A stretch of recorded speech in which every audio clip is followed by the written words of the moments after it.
April 10, 1912. Southampton, England. The RMS Titanic, the largest and most luxurious moving object ever built by human hands, prepares for its maiden voyage. The atmosphere is electric, a spectacle of white, black, and gold dominating the harbor. The ship is an undeniable symbol of the industrial age's triumph, deemed by its creators to be practically unsinkable. The weather is fine, if a little cool, promising a majestic crossing of the Atlantic. The bridge. Captain Edward J. Smith, a veteran of the White Star Line and renowned millionaire's captain, stands with a composed air. He is on his final command before retirement, looking out at the throng of passengers. Next to him, First Officer William Murdoch oversees the final preparations. The bridge is a vast, meticulously organized domain of brass, polished wood, and complex instrumentation, a fortress of confidence. Their communications are crisp, focusing on navigation logs and the precise timing of departure. The 2,208 souls aboard, passengers and crew, represent the full spectrum of society. Aboard are the world's elite, the industrial magnate John Jacob Astor IV, the Guggenheim family, and White Star Line Chairman J. Bruce Ismay. In contrast, hundreds of immigrants from Ireland and Scandinavia occupy the lower decks, seeking a new life in America. All are united by the single ticket of passage on the ship of dreams. 12 p.m. Departure. A loud blast from the great whistles signals the beginning of the journey.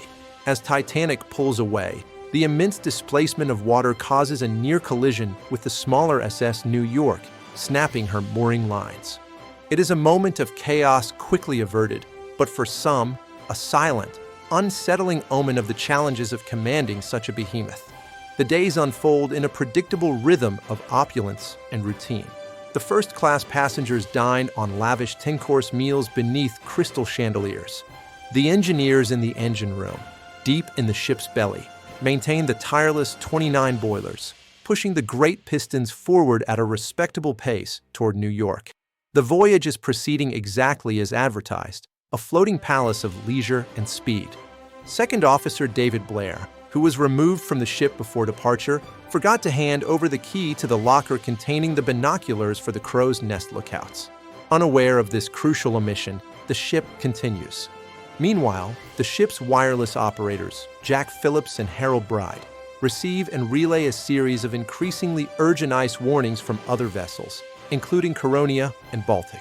The messages are noted but do not prompt a reduction in speed. As night falls, the air temperature drops drastically. The sea is unnaturally calm, described by crew members as flat calm, which tragically reduces the visibility of an ice field by eliminating the typical white break of waves at the ice's base. The lookouts, squinting into the moonless, star-filled void, are effectively flying blind. The steamer SS Mesaba sends a critical message detailing heavy pack ice directly in Titanic's path. This message, however, is never delivered to the bridge. It is set aside by the wireless operator, overwhelmed with a backlog of non-essential, lucrative passenger telegrams. The ship sails into a trap it has been explicitly warned about. Lookouts Frederick Fleet and Reginald Lee settle into their posts. The darkness is absolute, the lack of wind unsettling.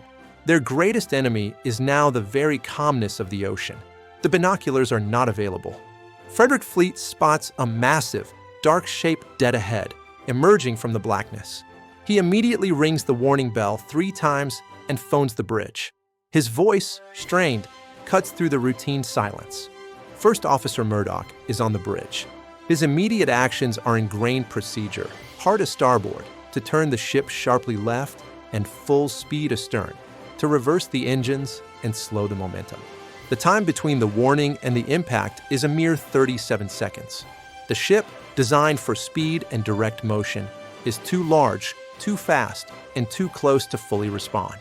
Instead of a head-on collision, which the ship might have survived, Titanic scrapes its starboard side against the submerged portion of the iceberg, the spur. The contact is not a violent crash, but a grinding, jarring tremor felt mostly by the lower decks. Below the waterline, the ice carves open a series of thin, contiguous ruptures in the hull plates, compromising 6 of the ship's 16 watertight compartments. Captain Smith is summoned immediately. With the ship's designer, Thomas Andrews, they survey the damage. Andrews, the ship's architect, is the first to deliver the terrifying calculation. Titanic can stay afloat with 4 compartments flooded, but not 6. He declares the ultimate, irreversible truth. An hour, perhaps an hour and a half. No more. The unsinkable ship is fatally wounded and has only 2 hours of life remaining. Unsinkable.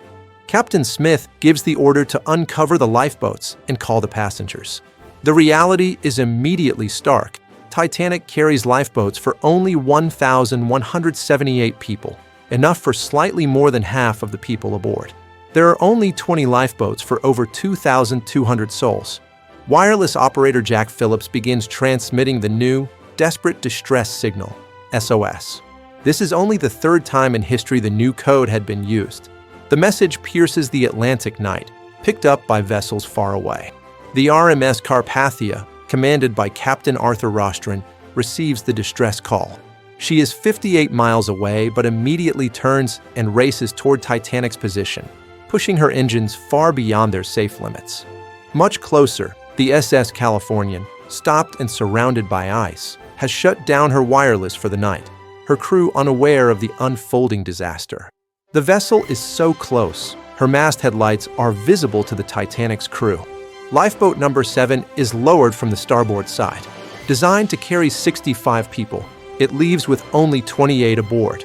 Crew members, still uncertain of the danger, follow the strict but tragic early rule of women and children first. But the overriding priority is maintaining order over maximizing capacity.